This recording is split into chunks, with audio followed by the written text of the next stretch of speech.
What budget should you use to run ads for your business? If you're somebody that owns a business and you're thinking about generating leads for your business and you want to run ads, you're just confused as to how much you should spend, I will talk about that in this video and let you know exactly what you need to be spending. And if you're wondering why should I listen to this guy, here's a screenshot from one of my campaigns. This is a painting contractor and we spent $9,300 to generate 476 leads.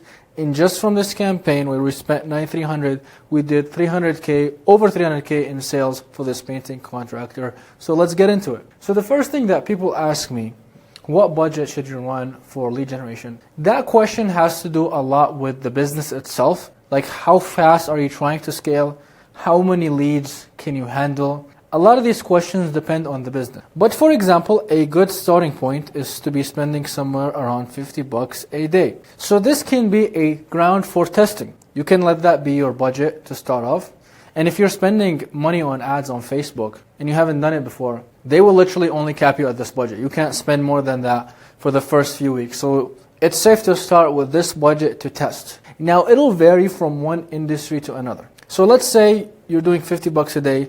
Let's say you're in something that's a higher ticket, like let's say roofing. Your cost per lead might be $100. Very normal for your cost per lead to be $100. If you're doing something lower ticket, kind of like the painting contractor I showed you, your cost per lead might be $20. It really varies by industry, it varies by location, and more importantly, it varies based on how good your ads are. So the better your ads are, the better your offers are, the better your creative is, the cheaper this number will become. However, let's say we started running our ads, we're spending $50 a day, and we get a cost per lead of $20. Or let's do even better for simple math. Let's say we're getting cost per lead of $25. So that means that we're generating about 2 leads per day.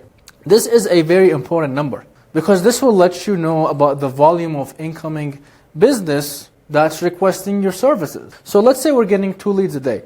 After that, you let your campaign run. Let's say we let the campaign run for 10 days, right?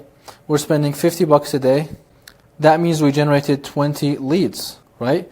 So 10 days, so that means we spent like $500. Okay, let's say we spent $500, generated 20 leads. Our cost per lead is around that $25 mark. The next thing you're going to want to find out is how many appointments you've generated.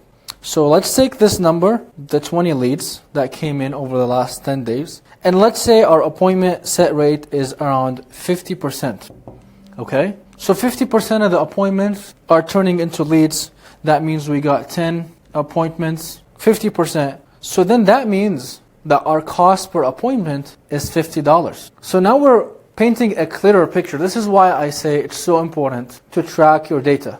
This is why whenever somebody comes and works with me, I get a client, we build them a CRM to track all of this because these are important numbers. Like you want to know that, hey, if you're getting 20 leads and you're only getting 3 appointments, then you have a problem with your appointment setting rate. This needs to be an issue that gets addressed. It's not the leads that are coming into your business. A lot of times people think that they have a lead problem when they could have an appointment setting problem. This is a big thing that I have seen with a lot of people that come to me.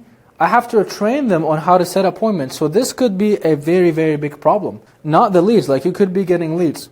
Anyhow, so let's say we're getting $50 per appointment. We got 10 appointments. And let's say our close rate is at 30%, right? So that means we out of those 10, 3 got closed. So that means we're closing at a 30% rate, right? So that means you had to spend $500 for you to close 3 jobs, right, over here. And so basically your cost per job is, I don't know, like maybe a little over $150. This is another number that you want to pay attention to. Is out of the appointments I'm getting, how many deals am I closing? So then these numbers, the number of leads generated to the deals closed, are going to be related to one another. Because if you want to do more work, you're going to have to spend more money. It's as simple as that. If on average, for every $500 you're spending, you're closing 3 deals, then the question you ask yourself, how many jobs do I want? The question is not budget anymore, it's not leads anymore, it's not appointments anymore. It's how many jobs am I trying to get at the end of the month. So once you track your numbers, you're like, all right, for every $500, for example, I'm closing 3 deals. So if I'm spending $1,000, I might close 6. If I'm spending 2,000, maybe I'll close 10. Your closing rate will not scale in a one-to-one fashion. It's not linear. It's not like for, hey, $500 I'm closing 3 leads. You will close less as you spend more because the process becomes a lot more complicated because you're dealing with bigger numbers. But you get the idea. So the question that you need to be asking yourself is not how much should I be spending on the ads. It's how many deals do I want to close. And then as you're finding out how many deals you close from that budget, you're going to start noticing gaps in your process. Is your problem generating leads? Because that's the least concern of people. Like I get people that come work with me and this is their last problem. Like we get them leads like crazy. Every day they're getting leads. Sometimes their problem is setting appointments. And so if your leads are not picking up, you have an appointment setting problem.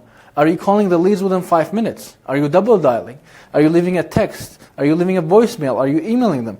Are you calling them 3 times a day and asking them, hey, do you still need help with this project? What are you doing to get in touch with your leads? So once you start thinking about budget, I know we started this video thinking about how much I want to spend. What is my expense? You shouldn't think about it in terms of expense. You should think about it, how many deals do I want to close? So this is why you need to have a decent number that you spend for a whole month. And that should tell you how many leads you end up closing. And based on that, you find your cost per acquisition. This is a very important number. And the cost per acquisition will influence what your budget is. Do you have sales guys you want to feed leads to? Do you have a sales team that you want to grow and scale? This budget will be bigger. I get people that jump on calls with me and they're like, hey, I want to spend $50 a day. They're roofers, for example. I want to spend $50 and I want 5 leads a day. It doesn't work like that, guys. It has a lot also to do with the industry. So this is where I said here in the beginning, your industry influences how much you spend in the beginning. And we were saying a $25 cost per lead, which is very, very cheap. You could still be profitable at $100 cost per lead or even $200 or $300. It depends on what you're selling. But you really got to map this out, get a general idea for what is a good cost per lead for your industry, for your city, and then try to map it out to find what is the number of deals closed. If you found this valuable, hit that follow button, hit that subscribe button, and so you can stay posted on all the content that I post.